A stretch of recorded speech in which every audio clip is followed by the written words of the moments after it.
Welcome back to middle education. लीजिए student, आपके सामने अभ्यास प्रश्न पत्र सेट नंबर 2 कक्षा 10वीं की हिंदी विषय का लेकर के आ चुका हूं, जो आपके अर्धवार्षिक परीक्षा वर्ष 2024 के लिए बहुत ज़्यादा इम्पोर्टेंट है। अगर आप इस वीडियो को बहुत अच्छे से और एंड तक देखते हैं, आप अपने स्कूल में सबसे अच्छा स्कोर गेन करने वाले हैं एंड अपने स्कूल के टॉपर भी बनेंगे। मैं आपको एक चीज बता देता हूं कि अर्धवार्षिक परीक्षा का पेपर आपका दो सेटों में आएगा। एक रहेगा सेट नंबर ए एंड दूसरा रहेगा सेट नंबर बी। आप सबके लिए middle education already set number 1 upload कर दिया है एंड अब बारी है सेट नंबर 2 की। और अगर आप मिडिल एजुकेशन द्वारा प्रोवाइड कराए गए सेट नंबर 1 और 2 को अच्छे से पढ़ लेते हैं, डेफिनेटली आप अपने स्कूल में सबसे अच्छा स्कोर गेन करने वाले हैं। तो चलिए स्टूडेंट्स, बिना टाइम वेस्ट किए सारे क्वेश्चंस को बहुत अच्छे से समझते हैं और एक एक प्रश्न का उत्तर, जी हाँ आपने सही सुना, एक एक प्रश्न का उत्तर तुरंत अभी का अभी याद करने वाले हैं। इसके लिए मैं चाहता हूं फटाफट इस वीडियो को अपने दोस्तों तक शेयर करिए ताकि आपके दोस्त भी इसका पूरी तरीके से फायदा उठा पाए। अगर मैं समय की बात करूं तो 3 घंटे समय दिए जाएंगे एंड पूर्णांक आपके 75 नंबर का पेपर रहेगा। इस चीज को ध्यान रखिएगा। आगे यहाँ पर कई प्रकार के निर्देश लिखे हैं जो कि हमारे एग्जाम पॉइंट ऑफ व्यू से निर्देश बहुत ज्यादा इंपॉर्टेंट है। पहला नंबर कहता है कि सभी प्रश्न को हल करना अनिवार्य है। दूसरा नंबर कह रहा है कि प्रश्न क्रमांक 1 से लेकर के 5 तक आपको टोटल 30 वस्तुनिष्ठ प्रश्न देखने को मिलेगा। प्रत्येक प्रश्न के लिए 1 अंक निर्धारित किया गया है। ध्यान रखना, 30 वस्तुनिष्ठ को पूरा सही करना है और अगर सही करते हो तो 30 में 30 नंबर तुमको मिलने वाले हैं। आगे कहता है कि टोटल नंबर ऑफ क्वेश्चंस 23 रहेंगे एंड 6 से लेकर के 17 तक जितने भी क्वेश्चंस रहेंगे सब 2 अंकी रहेंगे। टोटल 12 प्रश्न देखने को मिलेगा। इस चीज को ध्यान रखिएगा। आगे 18 से लेकर के 20 तक 3 प्रश्न रहेंगे जो कि 3 अंकीय रहेंगे और यहीं पर 21 से लेकर के 23 तक जितने भी क्वेश्चंस रहेंगे वो सारे क्वेश्चंस 4 अंकीय रहने वाले हैं। आगे बढ़ते हैं। यहां पर लिखा है कि यह अभ्यास और शिक्षण के लिए है। इस चीज को ध्यान रखिएगा। चलो, यहां से हमारा प्रश्न क्रमांक 1 स्टार्ट होता है। पहला नंबर कहता है कि सही विकल्प को चुन करके लिखिए। पहला नंबर कहता है कि हिंदी के पद्य साहित्य का दूसरा कौन है। मतलब दूसरा कौन है, मतलब दूसरा काल कौन सा है। तो दूसरा आपका भक्ति काल आता है हिंदी पद्य साहित्य में। इस चीज को ध्यान रखिएगा। आगे बढ़ते हैं। सूरदास के पद में भाषा है, मतलब सूरदास जी जो रचना करते थे वो किस भाषा में रचना करते थे ये पूछा गया है। तो सूरदास जी भगवान श्री कृष्ण के अनन्य भक्त थे और वो जितनी भी रचना करते थे ब्रिज भाषा में करते थे, क्योंकि भगवान श्री कृष्ण का संबंध ब्रिज क्षेत्र से था और यहाँ पर भाषा जो बोली जाती थी वो ब्रज थी। हमारा तीसरा नंबर कहता है रसाक्तम वाक्यम। रसाक्तम वाक्य में काव्य की परिभाषा किस आचार्य ने दी है। आपने एक परिभाषा सुना होगा, रसाक्तम वाक्यम काव्यम, अर्थात रसयुक्त वाक्य ही काव्य है और इसे देने वाले थे आचार्य विश्वनाथ, अर्थात ऑप्शन नंबर सा में आपको टिक करना है। आगे बढ़ते हैं। चौथा नंबर, जुगुप्सा किस रस का अस्थायी भाव है। देखो यहाँ पर ऑप्शन दिया है अद्भुत, रौद्र, भयानक, वीर। तो यहाँ पर ऑप्शन ही गलत है क्योंकि जुगुप्सा जो है वो ना तो अद्भुत का है, ना तो रौद्र का, ना तो भयानक का, ना तो वीर का। फिर बोलोगे सर किसका है। तो देखो, सबसे पहले अद्भुत का क्या होगा, तो अद्भुत का होगा विस्मय। क्या होगा, अद्भुत का होगा विस्मय।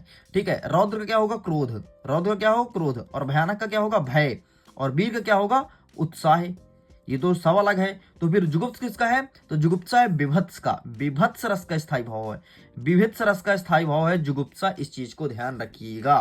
ठीक है। आगे बढ़ते हैं। नेक्स्ट कहता है 5वां नंबर, कैप्टन का नाम था। कैप्टन का क्या नाम था, पानी वाले का, सैनिक का, या हवलदार का, चश्मे वाले का। तो कैप्टन अकॉर्डिंग टू पाठ चश्मे वाले को लोग कैप्टन कह करके बुलाते थे और ऐसा प्रश्न भी है कि चश्मे वाले को कैप्टन क्यों कहा जाता था। आगे बढ़ते हैं। हमारा 6वां नंबर कहता है नेताजी का चश्मा पाठ की विधा क्या है। यहाँ पर ऑप्शन है एकांकी, निबंध, कहानी या संस्मरण। तो जो नेताजी का चश्मा है ना वो आपका है कहानी। तो यहाँ पर आपको ऑप्शन नंबर सा में टिक करना है और सारे क्वेश्चंस को अभी अच्छे से याद करते जाइए क्योंकि यही सब क्वेश्चन आपके एग्जाम में रिपीट होने वाला है। आगे देखते हैं। हमारा पहला नंबर कहता है कि खाली स्थान भरो। इसमें पहला नंबर कहता है सूर्य की भक्ति किस भाव की थी। तो सूर्य की भक्ति आपके साख्य भाव की थी। यहां पर साख्य लिखोगे। ठीक है। किस भक्ति, साख्य भाव की थी। आगे देखते हैं। नेताजी की मूर्ति डैश डैश में कपड़ी थी। तो नेताजी की मूर्ति फौजी कपड़े में थी। ठीक है, वो फौजी कपड़े पहने थे, फौजी। ठीक, ध्यान रखना, फौजी कपड़े पहने थे। नेक्स्ट कहता है कि अज्ञेय का जन्म कहाँ, अज्ञेय का जन्म हुआ था, कब हुआ था। तो इनका जन्म हुआ था 7 मार्च 1911 को अज्ञेय का जन्म हुआ था। 7 मार्च 1911 डेट याद रखिएगा। हमारा छठवां नंबर कहता है, सॉरी चौथा नंबर कहता है छंद कितने प्रकार के होते हैं? तो छंद आपका 2 प्रकार का होता है। कौन कौन सा? एक होता है आपका मात्रिक छंद और दूसरा होता है आपका वार्णिक छंद। ध्यान रखना, मात्रिक छंद में मात्राओं की गणना की जाती है एंड वार्णिक छंद में वर्णों की गणना होती है। पांचवा नंबर कहता है कि आम की फसल में कभी कभी खूब डैश डैश आते हैं। तो कभी कभी क्या आती है? तो आम की फसल में कभी कभी आंधी आती है, तो यहां पर आपको आंधी लिखना है। नेक्स्ट हमारा छठवां नंबर कहता है कि कविता के रचना विधान को क्या कहते हैं? तो कविता की रचना विधान को छंद कहा जाता है और यहां पर आपको छंद लिख देना है। इस प्रकार से स्टूडेंट्स ये सारे क्वेश्चंस आपके होते हैं कंप्लीट। आइए आगे बढ़ते हैं प्रश्न क्रमांक 3, जिसमें कह रहा है सही जोड़ी बनाओ। पहला नंबर कहता है लखनवी अंदाज। तो लखनवी अंदाज का आपको यशपाल से मिलाना है, ये सही उत्तर हो जाएगा। एक कहानी यह भी है, तो इसका आंसर क्या मिलाएंगे? इसका आंसर हम आपको दिखा देते हैं फटाफट। तो यहां पर आपको एक कहानी यह भी है, तो ये मनु भंडारी मिलाएंगे, तो दूसरे नंबर का मनु भंडारी हो जाएगा। नेक्स्ट क्या कह रहा है? नेक्स्ट कह रहा है कि नौबत खाने में इबादत, ये चीज पूछा है, तो यहां पर आपको नौबत खाने में इबादत का हो जाएगा आपका यतीन्द्र मिश्र, ये हो जाएगा तीसरे का। नेक्स्ट कह रहा है आपका संस्कृति, तो संस्कृत का हो जाएगा भरत आनंद कौशल्यायन, तो ये हो जाएगा चौथे का। अब नेक्स्ट कह रहा है बाल गोविंद भगत, तो बाल गोविंद भगत जो पाठ है उसके जो लेखक है वो है राम वृक्ष वेरीपुरी, तो जाएगा पांचवे का। और जो अंतिम में बचा स्वयं प्रकाश, वो जाएगा छठवे का। ठीक है, प्रश्न क्या था? प्रश्न देख लो। नेताजी का चश्मा जो लिखने वाले थे वो थे स्वयं प्रकाश, ये रहा छठवे का। चलिए स्टूडेंट्स आगे बढ़ते हैं। अब प्रश्न क्रमांक 4 को कवर करते हैं, जिसमें कहता है एक वाक्य में उत्तर दीजिए। ठीक, पहला नंबर कहता है कि रचना के आधार पर वाक्य कितने प्रकार के होते हैं? तो रचना के आधार पर वाक्य होते हैं 3 प्रकार के। कौन कौन से? सरल वाक्य, संयुक्त वाक्य और मिश्र वाक्य। ठीक, ध्यान रखना, सरल, संयुक्त और मिश्र। नेक्स्ट कहता है कि सूरदास की भक्ति किस शाखा के कवि हैं? तो सूरदास तो भक्ति काल के हैं, लेकिन वो भगवान श्री कृष्ण के अनन्य भक्त थे, तो यहाँ पर कृष्ण भक्ति शाखा के कवि हैं, तो कृष्ण भक्ति यहाँ पर आपको लिखना है। ठीक है, भक्ति काल में 2 है, एक कृष्ण एक राम, तो ये कृष्ण भक्ति के थे। नेक्स्ट कहता है नेताजी की मूर्ति किससे बनी थी? तो बच्चे को पता है कि नेताजी की मूर्ति संगमरमर के चट्टानों से बनी थी, तो यहाँ पर आपको संगमरमर लिख देना है। आगे कहता है चौथा नंबर, भोलानाथ का असली नाम क्या था? तो तारकेश्वर नाथ था। ठीक है, तो यहाँ पर लिख दोगे तारकेश्वर नाथ। भोलानाथ के बचपन का असली नाम तारकेश्वर नाथ था। आगे बढ़ते हैं, 5वां नंबर कहता है कि करुण रस का स्थायी भाव क्या है? तो कर्ण का हो जाएगा शोक, तो यहाँ पर आपको शोक लिखना है। नेक्स्ट, समास के कितने भेद होते हैं? तो समास के 6 भेद हैं। भेद मतलब प्रकार, तो समास 6 प्रकार का है। इस प्रकार से प्रश्न 4 तक मैंने पूरा अच्छे से कंप्लीट कर दिया।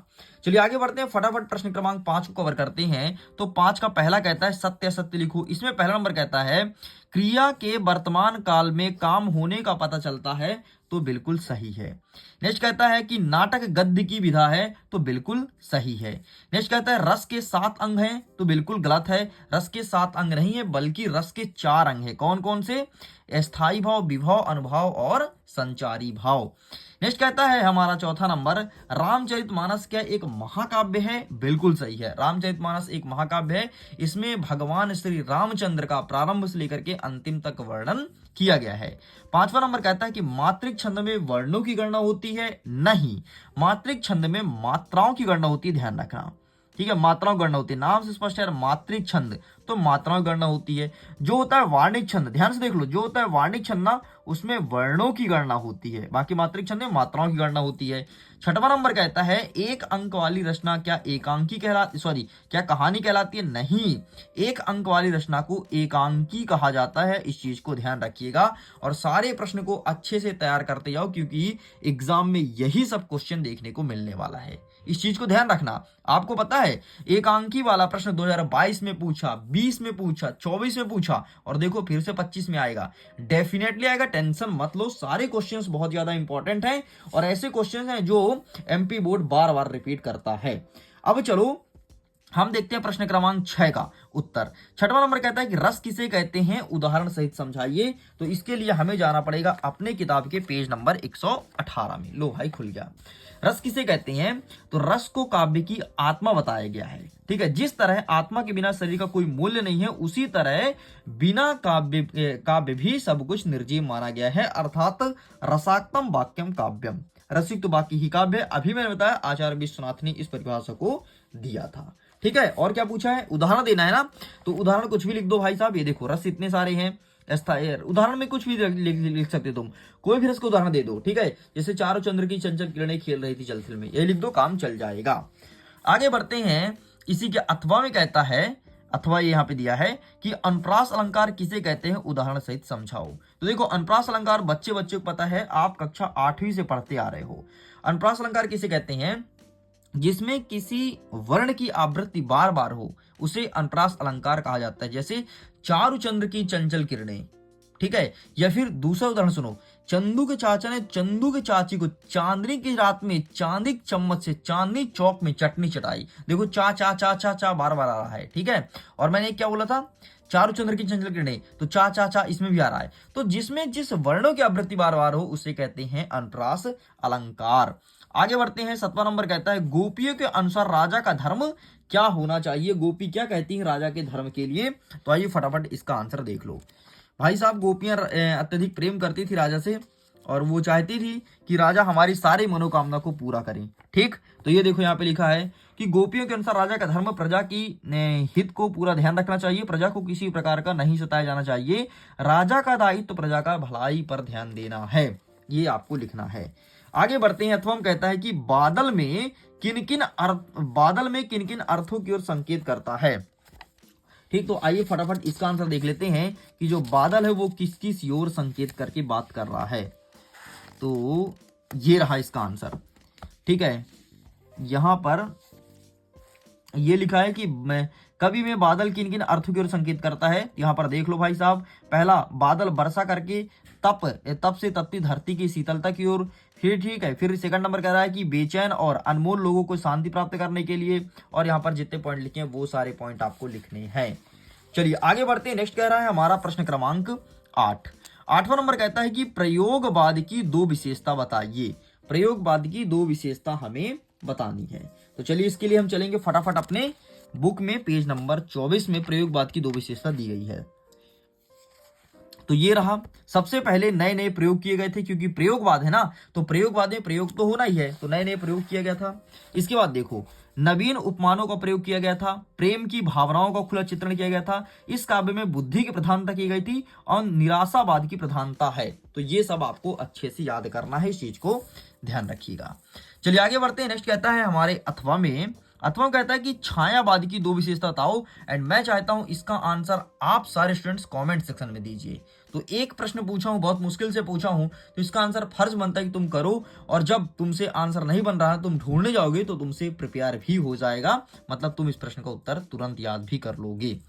आगे बढ़ते हैं, 9वां नंबर कहता है सूरदास की भाषा शैली, और अथवा में क्या कहता है कि तुलसीदास की भाषा शैली। एक चीज बता देता हूं, चाहे आपके सूरदास हो चाहे तुलसीदास, सबका नोट्स बकायदे, सबका नोट्स, जी हाँ आपने सही सुना, सबका नोट्स ऑलरेडी मिडिल एजुकेशन बनाया है और टोटल फ्री में प्रिंटेड नोट्स आपको दे रहा है। लिंक डिस्क्रिप्शन बॉक्स में है, जाओ जाकर के डाउनलोड कर लो सूरदास और तुलसीदास का। ध्यान रखना, सबका नोट्स बनाए हो, जितने कवि हो चाहे जितने लेखक हो, सारे का बना है, तो इसका पीडीएफ आप डाउनलोड कर लेना, मैं डिस्क्रिप्शन बॉक्स में प्रोवाइड करा दूंगा। इसके बाद एक चीज ध्यान रखिएगा कि अभी तक अगर आपने टेलीग्राम पर नहीं जुड़ा, किसमें नहीं जुड़ा, टेलीग्राम पर, तो टेलीग्राम पर जरूर जुड़ना, क्योंकि यहां पर पीडीएफ मिलता है। अगर तुम इंस्टाग्राम पर नहीं जुड़े हो तो सबसे बड़ी गलती कर रहे हो जीवन का, क्योंकि वहां पर चल रहा है 30 डेज चैलेंज, और 30 डेज चैलेंज को पूरा करने के लिए मिडिल एजुकेशन रात रात जग जग मेहनत करता है, इसीलिए यूट्यूब में कम वीडियोस आ रहे हैं। तो वहां पर जाके तुम जुड़ो और उसका फायदा उठाओ। इसके बाद व्हाट्सएप ग्रुप भी है, वहां पर जुड़ो, वहां पर तो सीधे बातें होती है हमारी और बच्चों की। ठीक, बाकी YouTube चैनल को सब्सक्राइब करके एक घंटी बगल होगा, घंटी जरूर दबा लेना, ताकि लेटेस्ट वीडियो का नोटिफिकेशन तुम तक पहुंच सके, इस चीज को ध्यान रखिएगा। चलिए आगे बढ़ते हैं। अच्छा, इनका आंसर तो मैं तो आपको नोट्स के माध्यम से दे दूंगा, लिंक डिस्क्रिप्शन बॉक्स में, ठीक है। और देखना चाहे तो देख भी सकते हो। देखना है कि आपको, चलो दिखा देता हूँ। कुछ बच्चे बोल रहे हैं हाँ सर दिखा दीजिए, कुछ का मन में है, और कुछ कहते हैं नहीं, अगर नोट्स है तो भाई मैं क्यों देखूं, पीडीएफ को डाउनलोड करूंगा। ठीक है, तो ये रहा भाई साहब सूरदास, इस प्रकार से। लेकिन मेरा जब तुम नोट्स पढ़ोगे ना, अरे तुमको लगेगा कि कितना सरल नोट्स बनाए हैं सर, एक बार डाउनलोड तुम करके देखो, ठीक है, पीडीएफ मिल जाएगा। और इस मॉडल पेपर का पीडीएफ भी डाउनलोड कर सकते हो, उसका भी लिंक डिस्क्रिप्शन बॉक्स में दिया गया है।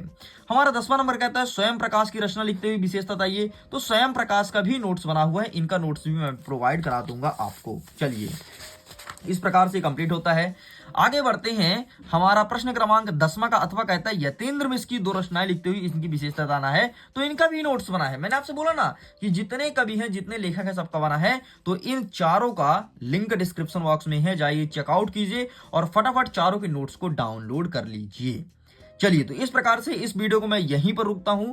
जैसे ही इस वीडियो में 1K लाइक कंप्लीट होता है, जल्द ही मिडिल एजुकेशन इसका सेकंड पार्ट अपलोड कर देगा। एंड बहुत फायदेमंद वीडियोस है। अगर इनको तुम मिस कर रहे हो, अपने जीवन की बड़ी गलती कर रहे हो। वीडियो को एंड करता हूं, जल्दी मिलते हैं सेकंड पार्ट के साथ। आपका टारगेट है 1K लाइक, प्लीज इसे कंप्लीट जल्दी कीजिएगा। Okay, bye bye.